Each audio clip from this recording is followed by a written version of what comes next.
माँ, ये चॉकलेट बहुत अच्छी है, तुम भी खाओगी?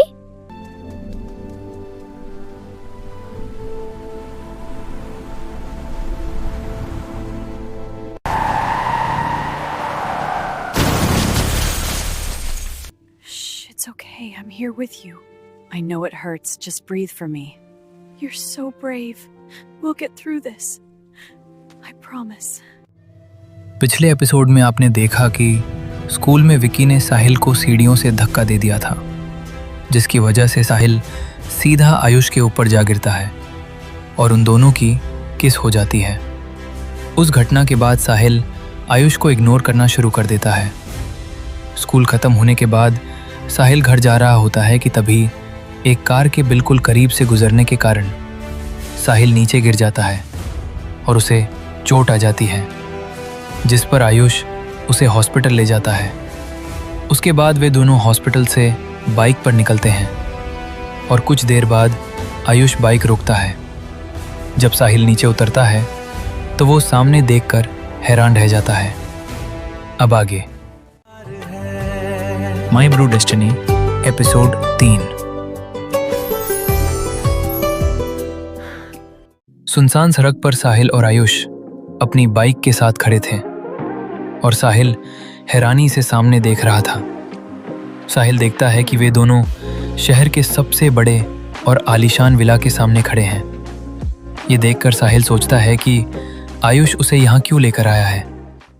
तभी विला के अंदर से एक आदमी आता है और आयुष को देखकर बोलता है, गुड इवनिंग सर, जिस पर आयुष भी उसे गुड इवनिंग बोलता है।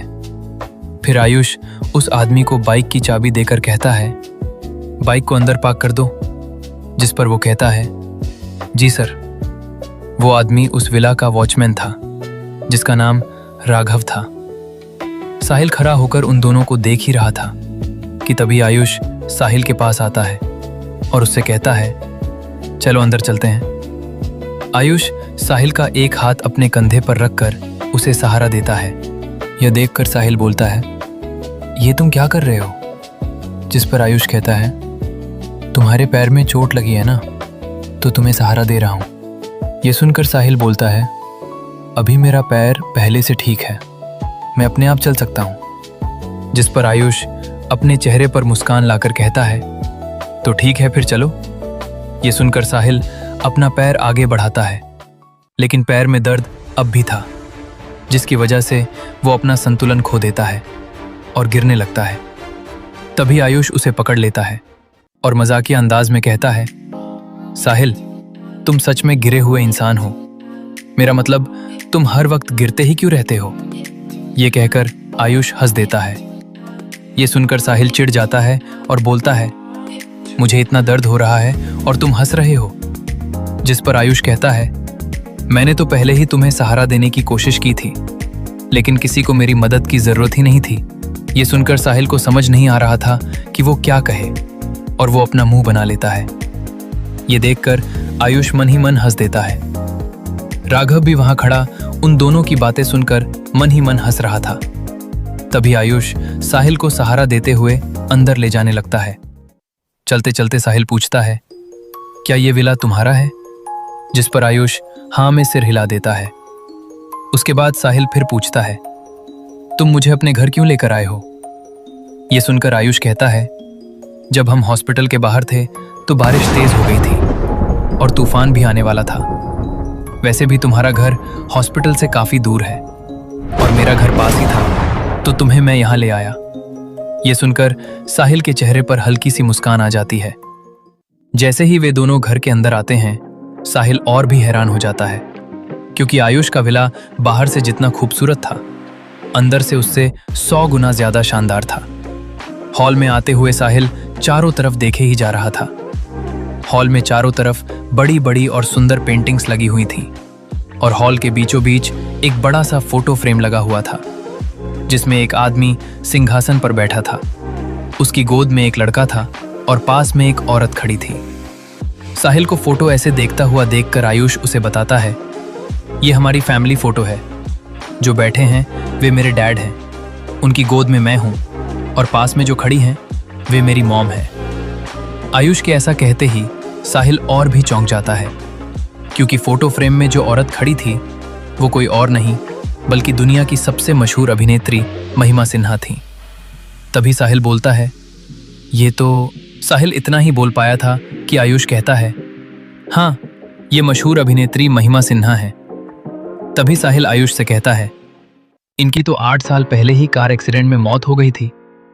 ये सुनकर आयुष की आंखें नम हो जाती हैं और वो साहिल से कहता है, हाँ, अब वे इस दुनिया में नहीं हैं, मुझे अकेला छोड़कर चली गईं।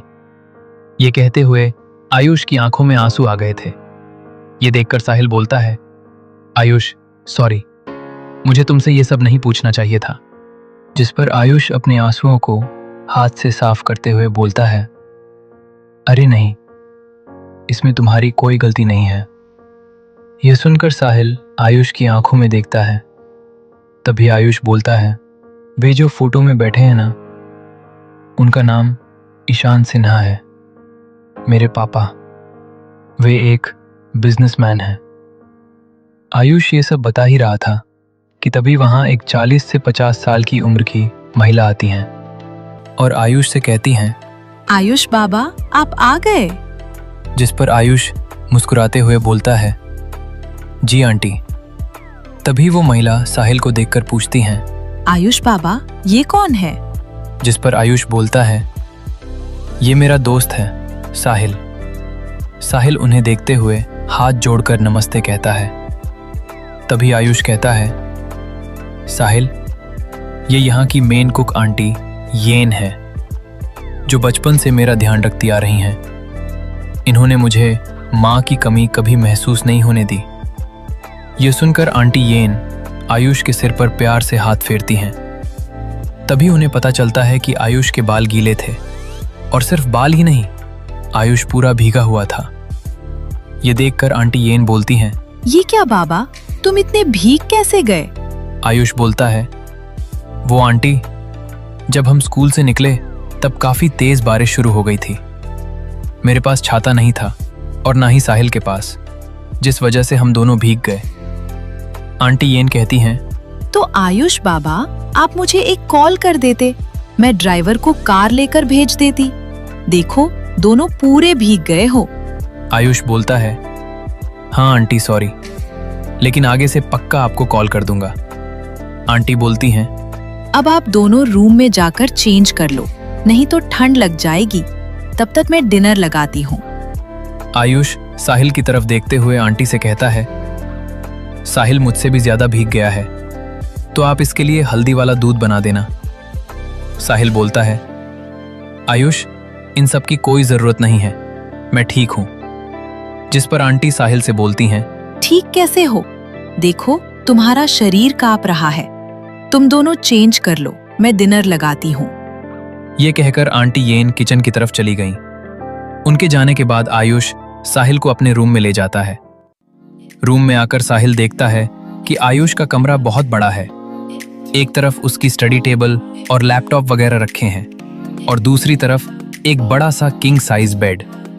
साहिल वहां खड़ा हिचकिचा रहा होता है।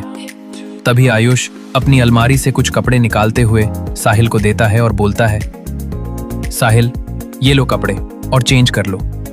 तुम्हें थोड़े बड़े होंगे, पर अभी के लिए यही पहन लो, तुम्हारे कपड़े पूरी तरह भीग चुके हैं। साहिल हिचकिचाते हुए बोलता है, मैं तुम्हारे कपड़े कैसे? साहिल इतना ही बोल पाया था कि तभी आयुष कहता है, तो अब क्या इन गीले कपड़ों में ही रहोगे? साहिल, ज्यादा सोचो मत, ये लो। साहिल आयुष से कपड़े हाथ में लेते हुए कहता है, शुक्रिया, पर मैं यहाँ, मतलब मुझे घर चले जाना चाहिए था। आयुष हल्की मुस्कान के साथ बोलता है, बाहर तूफान देख रहे हो और इस हालत में तुम्हें अकेले छोड़ना ठीक नहीं था। जाओ, बाथरूम उस तरफ है। साहिल अंदर जाता है। थोड़ी देर बाद जब वो बाहर आता है, उसने आयुष की एक ढीली सफेद टी शर्ट और पजामा पहना हुआ था, जिसे देखकर आयुष उसे एकटक देखता रह जाता है। तू ही मेरी सांसों की जरूरत, तू ही मेरे जीने की सूरत, तेरे बिन हर सफर अधूरा करता है तू मुझको पूरा। तू ही मेरी मंजिल, तू ही राह, बस इतनी सी है दिल की दुआ। तू मेरा प्यार है, तू मेरा प्यार है।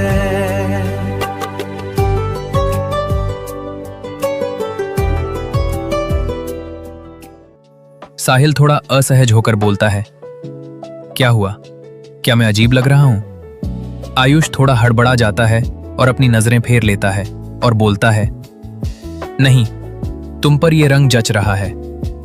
यह सुनकर साहिल के चेहरे पर हल्की सी मुस्कान आ जाती है। साहिल देखता है कि आयुष ने भी अपने कपड़े बदल लिए थे। उसने एक ब्लैक लोअर और रेड कलर की टी शर्ट पहनी थी। तभी आयुष साहिल का हाथ पकड़कर उसे बेड पर बैठा देता है और ड्रॉर में से फर्स्ट एड बॉक्स लेकर आता है। साहिल बेड के किनारे बैठा था कि तभी आयुष नीचे बैठकर साहिल के पैर की चोट देखने लगता है। ये देखकर साहिल पीछे हटते हुए बोलता है, अरे मैं खुद कर लूंगा, तुम क्यों? आयुष सख्ती से बोलता है, चुपचाप बैठो, वैसे भी ये चोट मेरी वजह से ही आई है। अगर मैं तुम्हारी बात न मानकर तुम्हें बाइक पर बैठा लेता तो तुम्हें ये चोट कभी नहीं आती। साहिल कहता है, इसमें तुम्हारी गलती नहीं है, मेरा ही ध्यान नहीं था और ये सब हो गया। आयुष साहिल की पट्टी को देख रहा था जो पूरी तरह भीग गई थी। तभी आयुष बहुत ही नरमी से पट्टी बदलने लगता है। साहिल गौर करता है कि आयुष के हाथ कांप रहे हैं, जैसे वह साहिल को दर्द देने से डर रहा हो। तभी साहिल धीमी आवाज में आयुष से पूछता है, आयुष, क्या मैं तुमसे एक बात पूछ सकता हूं? अगर तुम बुरा ना मानो तो। आयुष पट्टी करते हुए ही हाँ बोलता है। साहिल पूछता है, तुम्हारी मम्मा की मौत कैसे हुई? ये सुनकर आयुष के हाथ एकदम से रुक जाते हैं और उसकी आंखों में फिर से नमी आ जाती है। ये देखकर साहिल हड़बड़ाहट में बोलता है, सॉरी, मेरा तुम्हें ये पूछकर परेशान करने का कोई इरादा नहीं था। अगर तुम नहीं बताना चाहते तो कोई बात नहीं, मैं नहीं पूछूंगा, सॉरी। ये सुनकर आयुष वहां से खड़ा होता है और साहिल के बगल में बैठ जाता है। वो साहिल की ओर देखकर कहता है, मेरी मम्मा की मौत कार एक्सीडेंट में हुई थी। और आयुष पूरी बात बताते हुए फ्लैशबैक में ले जाता है। 16 जनवरी 2018 की रात को मुंबई से नासिक जाने वाली रोड पर एक कार तेज स्पीड में जा रही थी। पूरा रोड सुनसान पड़ा था और उस समय कार जंगल वाले इलाके से गुजर रही थी। उस कार के अंदर ड्राइविंग सीट पर महिमा सिन्हा बैठी हुई थी और ड्राइव कर रही थी। बगल वाली सीट पर आयुष बैठा हुआ था। उस समय आयुष की उम्र 9 साल थी। आयुष अपनी मम्मा से बात कर रहा था। आयुष अपनी मम्मा से कहता है, मम्मा, और कितना टाइम लगेगा घर पहुंचने में? मुझे जोरों की भूख लगी है। जिस पर महिमा बोलती हैं, बस बेटा, थोड़ी देर में पहुंच जाएंगे। तब तक एक काम करो, कार के नीचे वाले ड्रॉर में एक चॉकलेट रखी है, वो खा लो। ये सुनकर आयुष खुश हो जाता है और ड्रॉर खोलकर उसमें से चॉकलेट निकालकर खाने लगता है। तभी आयुष थोड़ी सी चॉकलेट अपनी मम्मा के मुंह की तरफ करते हुए बोलता है, मम्मा, आपको भी तो तेज भूख लगी होगी ना? लो, मैं अपने हाथ से आपको खिलाता हूँ। जिस पर महिमा के चेहरे पर मुस्कान आ जाती है और वो आयुष को बोलती हैं, अले अले, मेरा बेटा मेरा कितना ख्याल रखता है। जिस पर आयुष बोलता है, हाँ तो मम्मा, रखूंगा ही ना। पापा तो कभी तुम्हारा ख्याल नहीं रखते और ना ही मेरे साथ खेलते हैं, इसलिए मुझे ही आपका ख्याल रखना होगा ना। मम्मा, आप चिंता मत करना, पापा नहीं है तो क्या हुआ, मैं आपका जिंदगी भर ख्याल रखूंगा। ये सुनकर महिमा की आंखें नम हो जाती हैं। फिर वो चेहरे पर हल्की सी मुस्कान लाकर आयुष के गालों पर किस कर देती हैं, जिससे महिमा की लिपस्टिक आयुष के गालों पर लग जाती है। आयुष कार के मिरर में देखकर बोलता है, अरे मम्मा, ये क्या किया आपने? हर बार मेरे गाल पर कलर लगा देते हो। उसने मासूमियत भरे चेहरे से कहा, जिस पर महिमा जोर से हंस देती हैं। उन्हें हंसता हुआ देखकर आयुष बोलता है, मम्मा, आपको आपका प्रॉमिस तो याद है ना? जिस पर महिमा सोचते हुए बोलती हैं, कौन सा प्रॉमिस? जिस पर आयुष अपने माथे पर हाथ मारते हुए बोलता है। ओफो मम्मा, आप भी भुलक्कड़ हो गई हो। कल मेरा बर्थडे है और आपने प्रॉमिस किया था कि मेरे बर्थडे पर आप, पापा और मैं तीनों एक साथ अम्यूजमेंट पार्क जाएंगे। जिस पर महिमा मुस्कुराते हुए बोलती हैं। अले, मैं अपने आयु का बर्थडे थोड़ी ना भूलूंगी। मुझे याद है कि कल मेरे क्यूट से आयु का बर्थडे है और अपने आयु के लिए मम्मा ने एक बहुत बड़ा सरप्राइज भी तैयार किया है। ये सुनकर आयुष बोलता है। सच में मम्मा? जिस पर महिमा बोलती हैं। हाँ मेरे क्यूटी पाई। तभी आयुष बोलता है।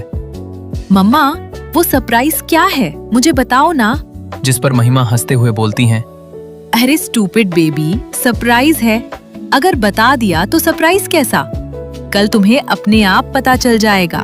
वे दोनों बातें करते हुए रोड पर आगे बढ़ रहे थे कि तभी जंगल की ओर से एक हिरण एकदम से कार के सामने आ जाता है। इधर कार में महिमा का ध्यान आयु पर था। जैसे ही उनकी नजर आगे पड़ी, महिमा ने हिरण को बचाने के लिए कार का स्टीयरिंग जोर से घुमाया, जिससे कार जंगल की तरफ मुड़ गई। ये देखकर महिमा ने ब्रेक लगाने की बहुत कोशिश की, लेकिन ब्रेक लग ही नहीं रहे थे। तभी सामने एक बहुत बड़ा पेड़ आ जाता है और महिमा आयु को बचाने के लिए सीट बेल्ट खोलकर आयु के आगे आ जाती हैं। कार पेड़ से टकरा जाती है, जिससे महिमा एकदम से कार के डैशबोर्ड से टकरा जाती हैं और डैशबोर्ड का एक हिस्सा महिमा की पीठ चीरते हुए अंदर चला जाता है। महिमा खून से लथपथ हो जाती हैं, लेकिन आयु को बचा लेती हैं। महिमा धीरे से आयु की ओर देखती हैं, जो जोर जोर से मम्मा मम्मा कहता हुआ रो रहा था। तभी महिमा कराहते हुए और रोते हुए आयुष को बोलती हैं। बेटा आयु, तुम जल्दी से कार से उतरकर कार से दूर चले जाओ। लेकिन आयु अपनी मम्मा को इस हालत में देखकर रोते हुए बोलता है। नहीं मम्मा, मैं आपको छोड़कर कहीं नहीं जाऊंगा। ये सुनकर महिमा कराहते हुए बोलती हैं। बेटा आयु, तुम मम्मा से प्यार करते हो ना, तो क्या मम्मा की इतनी सी बात नहीं मानोगे? और तुम तो गुड बॉय हो। आयुष बोलता है। नहीं मम्मा, मैं आपको छोड़कर नहीं जाऊंगा। महिमा को पता था कि आयुष उसे ऐसे छोड़कर नहीं जाएगा, इसलिए वो कहती हैं। बेटा देखो, मम्मा को चोट लगी है।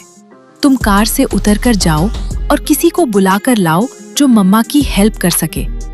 तुम मम्मा की हेल्प करोगे ना? जिस पर आयुष रोते हुए सिर हाँ में हिलाता है। ये देखकर महिमा हल्के से मुस्कुराते हुए बोलती हैं। तो जल्दी जाओ। ये सुनकर आयुष कार से नीचे उतर जाता है और मम्मा को देखते हुए बोलता है। मम्मा, मैं आपको कुछ नहीं होने दूंगा। मैं अभी किसी को बुलाकर लाता हूँ। जिस पर महिमा रोते हुए आयु को किस कर देती हैं। आयु दौड़ते हुए रोड की तरफ आता है और किसी की मदद ढूंढने लगता है। इधर महिमा की कार का पेट्रोल लीक हो रहा था, पर महिमा बुरी तरह से कार में फंसी हुई थी। उनका पूरा शरीर खून से भर गया था। तभी रोड पर एक कार आती है और आयु उस कार को देखकर मदद के लिए रोते हुए चिल्लाने लगता है। उस कार में एक आदमी और एक औरत बैठे थे। वे दोनों छोटे बच्चे को ऐसे रोते हुए सुनसान रोड पर देखकर कार रोक देते हैं और दौड़ते हुए उसके पास आते हैं। वे पूछते हैं, बेटा क्या हुआ? तुम इतनी रात को इस सुनसान रोड पर क्या कर रहे हो? तभी आयुष रोते हुए उन्हें सब बताता है और कार की ओर इशारा करता है। आयुष बोलता है। प्लीज अंकल, मेरी मम्मा को बचा लीजिए, वे कार में फंसी हुई हैं। ये सुनकर वो आदमी बोलता है, चिंता मत करो बेटा, मैं तुम्हारी मम्मा को बचाऊंगा। ये बोलकर वो कार के पास जाने लगते हैं। कार के पास पहुंचकर वो आदमी देखता है कि महिमा जी अंदर खून से लथपथ थीं। ये देखकर वो आदमी अपनी पत्नी से बोलता है, बच्चे को लेकर दूर खड़ी हो जाओ, मैं इनको निकाल कर लाता हूँ। जिस पर वो औरत बोलती है, जी जरा संभल कर। ये कहकर वो आयुष को लेकर कार से दूर खड़ी हो जाती है। वो आदमी महिमा को निकालने की कोशिश करता है, लेकिन वो नहीं निकाल पाता। तभी वो देखता है कि महिमा जी का पैर सीट के नीचे फंसा हुआ है। ये देखकर वो कार के अंदर आ जाता है पैर निकालने। वो काफी कोशिश करता है लेकिन पैर नहीं निकल पाता। वो आखिरी बार कोशिश करता है कि तभी कार में एकदम से जोर का धमाका होता है और पूरी कार जलने लगती है। ये धमाका देखकर वो औरत एकदम से चिल्ला उठती है और कार की तरफ जाने की कोशिश करती है, लेकिन आग की लपटें उसे करीब नहीं आने दे रही थीं। आयुष भी जोर जोर से रोते हुए मम्मा मम्मा चिल्लाता है और कार की तरफ दौड़कर जाने लगता है। तभी वो औरत रोते हुए आयुष को पकड़ लेती है। वे दोनों बस रोते हुए कार को जलते हुए देख रहे थे। तो दोस्तों, ये एपिसोड यहीं खत्म होता है। आशा करता हूँ कि आपको माय ब्लू डेस्टिनी का ये एपिसोड पसंद आया होगा। अगर आपने यहाँ तक देखा है तो प्लीज़ मेरे चैनल को सब्सक्राइब कर लेना और बेल आइकन को भी ऑल पर कर देना। इससे पहले वाले एपिसोड अगर आप सभी ने नहीं देखे हैं तो मैं लिंक डिस्क्रिप्शन में दे दूंगा, जाकर देख लेना। मैं आपको मिलता हूँ एपिसोड 4 के साथ। तब तक के लिए बाय एंड टेक केयर।